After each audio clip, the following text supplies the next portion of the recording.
Samantala sa iba pang balita, 10 natatanging sundalo naman para sa taong 2013 ang binigyan ng parangal ng Armed Forces of the Philippines. Alamin natin ang pinakahuling kaganapan doon mula po sa aming kasamang si Aya Macalma. Aya, magandang hapon sa iyo. Kirby, 10 sundalo ang pinarangalan ngayon ng Metrobank Foundation matapos ang mabusising pagkilati sa lahat ng mga sundalong nominee. Lahat ng mga sundalo ay nagpakita ng kani-kanilang kabayanihan bilang tagapagtanggol ng Estado. Ngunit ang 10 sundalo mula sa iba't ibang sangay ng AFP ang napili ngayong taon na nagpakita ng pagiging makatao sa kabila ng sila ay mga sundalo na nagpoprotekta sa ating bayan. Kabilang sa mga napili ay si Colonel Romeo Browner Jr. na 24 na taong nagbibigay serbisyo sa ating pamahalaan. Nakita ng mga hurado kay Browner ay ang mga matagumpay na operasyon ng militar laban sa iligal na droga at mga iligal na armas sa Eastern Visayas at Caraga Region. Si Colonel Browner ay Battalion Commander ng 2nd Special Forces nang madakip niya ang mga rebelde, iligal na droga, mga na-recover ng mga iligal na armas at pagbaba ng bilang ng insurgency sa Bohol, Leyte, Cebu at Samar. Si Technical Sergeant Ferdinand Robar Balahajay ay isang asset naman sa hukbong katihan ng Pilipinas na kung saan kabilang siya sa mga sundalo sa pagkubkob ng mga major camps ng rebelde sa Mindanao. Partikular na ang grupong Abu Sayyaf sa ARNM. Siya ay isang high-precision sniper ng sniper platoon ng Light Reaction Company na kung saan nakalaya ang 13 hostage ng mga rebeldeng grupo sa Basilan noong 2001. Dahil sa kanilang matagumpay na operasyon ay binigyan ng AFP Cross Medal si Balahajay dahil dito. Ayon naman sa kanya, nagpapasalamat siya sa karangalang iginawa ng civil organization. Anya, iba ang pakiramdam kapag mula sa civilian sector ang nagbibigay sa kanila ng award. Ilalaan naman ni Balahajay sa kanyang pamilya ang napanalo ng premyo. Manindigan at magtiwala sa Diyos ang naging sandata ni Browner at Balahajay at payong nila sa kapwa sundalo na huwag mawala ng pag-asa at gawin nila ang kanilang trabaho.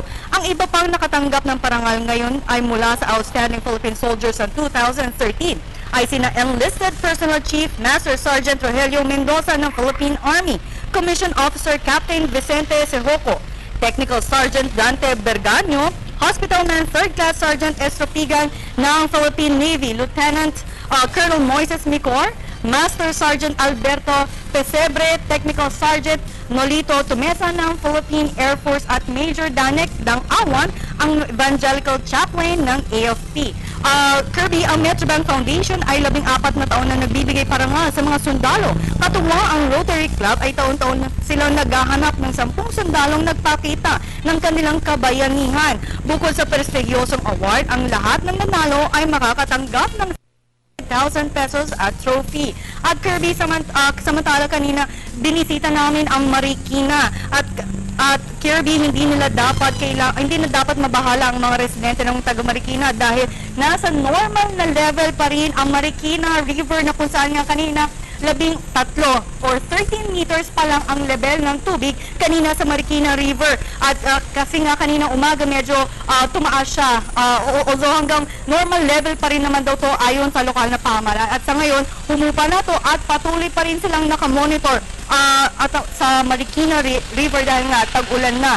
At tayo lang sa ating mga kababayan o sa mga residente na nakatira sa Marikina lapit sa Marikina River, ang alert level 1 po, ang water level ay 15 to 16 meters. Alert level 1 lamang ito, pero pagdating na ng alert level 2, ang level ng tubig ay 16 to 17 meters, meaning magpapatunog sila ng kanilang sound system doon malapit sa mga residente na nakatira sa Marikina River, just to make sure, just to alarm din ng alert level 2 na, or ibig sabihin nasa 16 to 17 meters na ang tubig sa Marikina.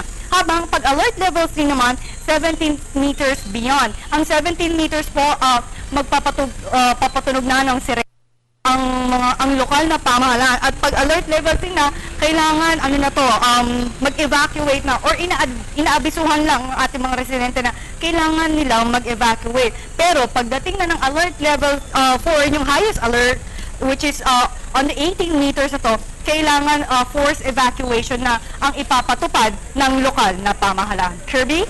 Alright, maraming salamat sa iyo, Aya Macalma, nag-uulat ng live mula sa Campo Crame.